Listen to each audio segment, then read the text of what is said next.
നമസ്കാരം.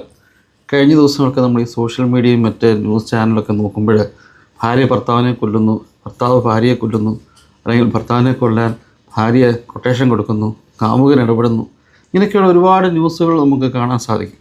പലപ്പോഴും നമ്മൾ ശ്രദ്ധിക്കുകയാണെങ്കിൽ ഇന്ത്യയിൽ മാത്രമുള്ള അല്ല ഇന്ത്യയിലെ ആളുകൾക്കാണ് ഏറ്റവും കൂടുതൽ ഇത്തരം ഇത്രയും ഒരു രീതി അവർ ഫോളോ ചെയ്യുന്നത്. അങ്ങോട്ടും ഇങ്ങോട്ടും കുത്തിച്ചാകുകയും അല്ലെങ്കിൽ അങ്ങോട്ടും ഇങ്ങോട്ടും കൊല്ലാൻ ശ്രമിക്കുകയൊക്കെ ചെയ്യുന്നത്.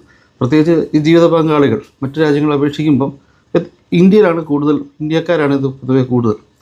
ഈ സന്തോഷ് ജോർജ് കുളങ്ങര സാറിൻ്റെ ഒരു ഇൻ്റർവ്യൂവിൽ അദ്ദേഹം പറഞ്ഞൊരു കേസുണ്ട്.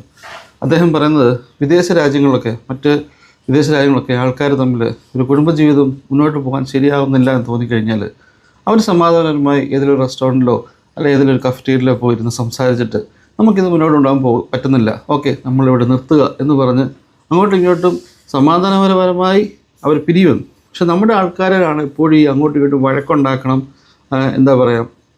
വഴക്കി കൂടി തീർക്കണം എന്നുള്ളൊരു ചിന്ത. നമ്മളിത് ആരെയും ബോധിപ്പിക്കാനാണ് ഇങ്ങനെ ബുദ്ധിമുട്ടുള്ളൊരു കാര്യം കൊണ്ടു നടക്കുന്നത്. നമ്മൾ ശ്രദ്ധിക്കേണ്ട ഒരു കേസ് പറഞ്ഞാൽ, ഒരു കുടുംബജീവിതം തുടങ്ങുന്നു, നമുക്ക് അങ്ങോട്ട് പോകുന്നതോറും എല്ലാ കുടുംബജീവിതത്തിലും ഓക്കെ ആവണമെന്നില്ല, നമുക്കെപ്പോഴും സന്തോഷം മാത്രം കിട്ടണമെന്നില്ല എല്ലാവരും കുടുംബജീവിതത്തിലും. നമ്മുടെ ഈ വിവാഹത്തിന് മുമ്പും വിവാഹം കഴിഞ്ഞ് നമുക്ക് ജീവിത പങ്കാളിയിൽ നിന്ന് പ്രതീക്ഷിക്കുന്നതല്ല കിട്ടുന്നതുമായ കാര്യങ്ങൾക്കകത്തൊരു സ്വരച്ചേർച്ച ചിലപ്പോൾ ഉണ്ടാകാം. അപ്പം ഒരുപക്ഷെ നമുക്കിത് മാനേജ് ചെയ്യാൻ പറ്റുന്നില്ലെങ്കിൽ നമ്മളിത് കൊണ്ടുപോകരുത്. എന്താ ഞാൻ പറയുന്നത്, കല്യാണം കഴിച്ചു, നാളെ നിങ്ങൾക്ക് ഓക്കെ ശരിയാവുന്നില്ല എന്നാൽ എനിക്ക് കല്യാണം വേണ്ട എന്നുള്ള തീരുമാനമല്ല. നമ്മൾ ശരിയാക്കാൻ നോക്കുക. ശരിയാക്കാൻ പറ്റുന്നില്ല എന്നുണ്ടെങ്കിൽ നമുക്കറിയാമല്ലോ ഒരു കാര്യം നമുക്ക് ശരിയാക്കാൻ എത്ര സമയം വേണം. ഇതൊരു രീതിയിൽ നമുക്ക് ശരിയാക്കാൻ പറ്റുന്നില്ല എന്നുണ്ടെങ്കിൽ നമ്മളിത് നോർമലി വിവാഹ ജീവിതം വേണ്ടാന്ന് വെക്കണം.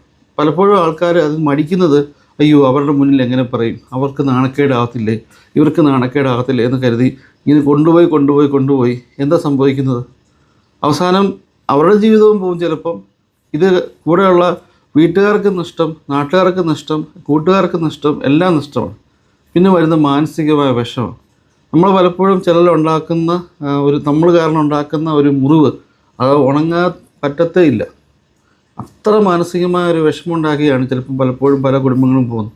ഈ അടുത്ത ദിവസങ്ങളിലൊക്കെയുള്ള ന്യൂസുകളും പ്രവാസിയായ ആൾക്കാരൊക്കെ ചില മരണപ്പെട്ടൊക്കെ വിവരം കേൾക്കുമ്പോൾ വളരെ സങ്കടം തോന്നുന്നുണ്ട്. ഞാൻ പറയുന്നത് കുടുംബജീവിതത്തിലേക്ക് വരുന്ന എല്ലാ വ്യക്തികളും തന്നെ നിങ്ങൾക്ക് കുടുംബജീവിതം മുന്നോട്ടുണ്ടാകാൻ പറ്റുന്നില്ല എന്നുണ്ടെങ്കിൽ നിയമപരമായി ഒരു ദിവസം മുമ്പ് വേർപിരിഞ്ഞ് സമാധാനത്തോട്ട് പോവുക. നിങ്ങൾക്ക് താല്പര്യമുണ്ടെങ്കിൽ വേറെ വിവാഹം കഴിക്കുക. ഇനി അതും പ്രശ്നമാണോ, സ്റ്റോപ്പ് ചെയ്തേക്കുക. എത്രയോ ആൾക്കാർ വിവാഹം കഴിക്കാതെ ജീവിക്കുന്നുണ്ട്. Thank you.